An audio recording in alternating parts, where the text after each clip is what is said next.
سوچی جائیں اور جمال کی تصور کی جائیں، سب اس نام کے اندر موجود ہے۔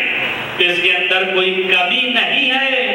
اسے اللہ کہتے ہیں۔ اسم جلالہ، اللہ کے لفظ جو ہے وہ اسم جلال ہے۔ گزشتہ تقریروں میں بتایا کہ اللہ جو ہے وہ لام اور ہے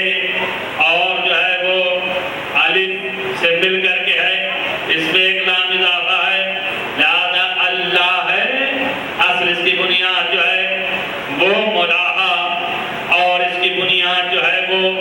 لام اور ہے چھوٹا ہے، اور اس سے پہلے الف، ہر ایک کی طرف اشارہ ہے کہ الف سے کیا مطلب ہے، لام سے کیا مطلب ہے،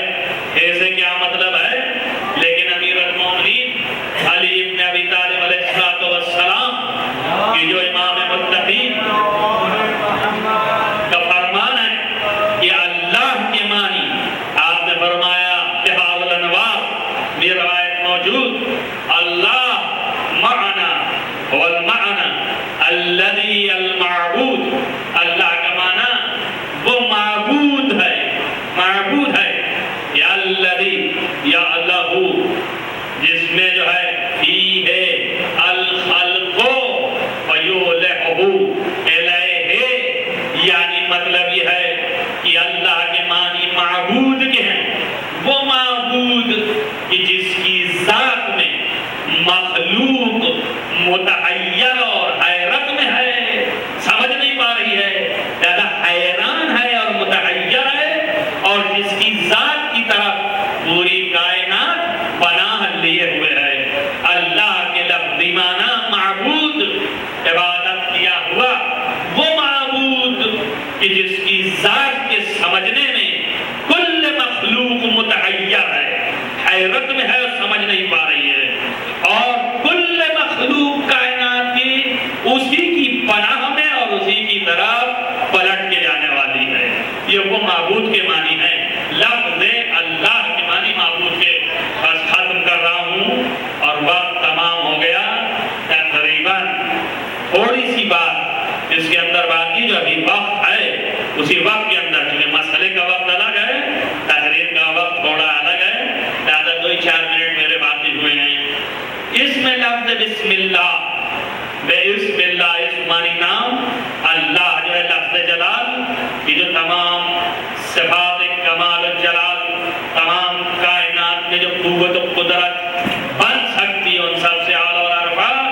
ہر صفت کمالی کہ جہاں کہیں بھی نفس کا تصور نہ ہو، سب اس کے اندر جمع ہے، وہ اللہ کہ جس کے لیے پیغمبر نے فرمایا کہ لفظ اللہ اگر آ جائے تو ہر انسان کو نجات ہے، اس لیے فرمایا قولوا لا الہ الا اللہ تفلحوا، اگر تم لا الہ الا اللہ کہو تو فلاح پا جاؤ گے۔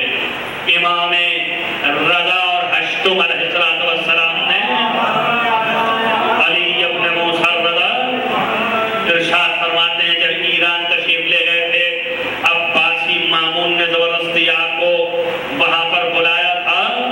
تو جب وہاں سے گزر رہے تھے تو مسلمین و مومنین نے گھیرے میں لے کے حضرت سے پوچھا کہ کوئی حدیث اپنے جد کی بیان کر دیجئے۔ اس حدیث کا نام سلسلۃ الذہب ہے کہ جس کے اندر جتنے راویوں کے نام ہیں اگر سارے سلسلے یاد ہوں اور بیمار کے اوپر پڑھ کے پھونک دیا جائے تو شفا ہوتی ہے، اور اس کے بعد اس کو کسی پانی میں پڑھ کے پھونکا جائے تو مریض کو شفا ہوتی ہے پانی پینے سے۔ اس کو کہتے ہیں حدیث سلسلۃ الذہب۔ حضرت نے فرمایا، سر نکالا ہماری سے محمل سے اور فرمایا کہ کلمۃ لا الہ الا اللہ حسنی، میرے جد نے بیان کیا ہے، یعنی پیغمبر ختم مرتبہ نے، میرے دادا علی بن ابی طالب نے سنا، ان کے بعد میرے دوسرے دادا امام حسن اور امام حسین نے سنا، اس کے بعد تیسرے امام سجاد، اور پھر اس کے بعد محمد باقر، اس کے بعد امام جعفر صادق، اور ان سے میرے باپ نے حضرت امام موسیٰ کاظم علیہ السلام نے، اور میں نقل کر رہا ہوں کہ میرے جد نے فرمایا کلمہ لا الہ الا اللہ حسنی فمن دخل حسنی، کلمہ لا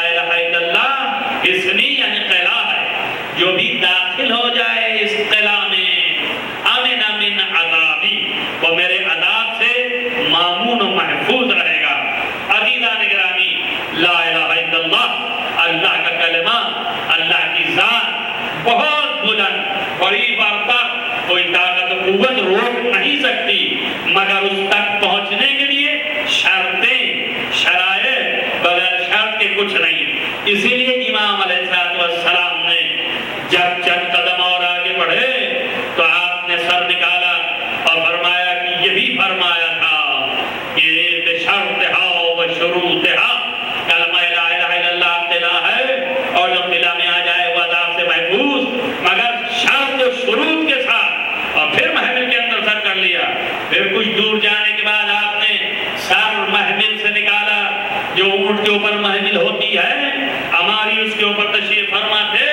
اور سر نکالنے کے بعد آپ نے فرمایا کہ یہ بھی فرمایا ہے میرے جد نے کہ کلمۃ لا الہ الا اللہ حصنی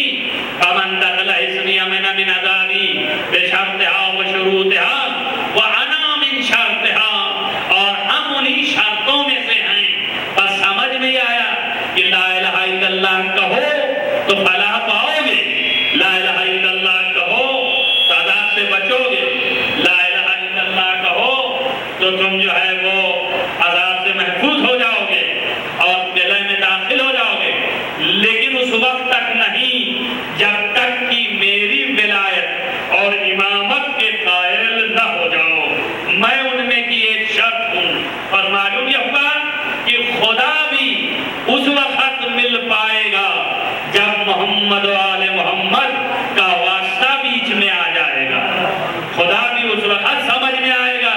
جب محمد و آل محمد کی محبت دل میں جاگزی ہو جائے، خدا اس وقت حقیقت اس کی جو ہماری ذہن ناقص جس حد تک سما سکتا ہے وہ اس وقت پائے گا معرفت کی حقیقت جب محمد و آل محمد علیہ السلام کو بیچ میں لے آئے۔ بغیر ان کے واسطے کے اللہ کا پہچاننا ممکن نہیں، محال ہے۔ اس لیے فرمایا ہے کہ نحنو، اگر ہم، لولانا، ہم نہ ہوتے، لما عبد اللہ ولما عرف اللہ، اگر ہم نہ ہوتے تو نہ اللہ پہچانا جاتا اور نہ اس کی عبادت ہوتی۔ آل محمد کے موجودگی سے، ان کے وجود سے اللہ کے کرم، سخا، جوش، رحمت اور اس کی قدرت کا اظہار ہے۔ وہ قدرت یگانہ، آل محمد مظہر قدرت خدا، وہ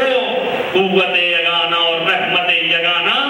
یہ اس کے مظہر، یہ رحمان و رحیم ہے۔ اور رحمت کے معنی کل میں آپ کو سلسلے سے ملاتے ہوئے آیت تک پہنچوں گا،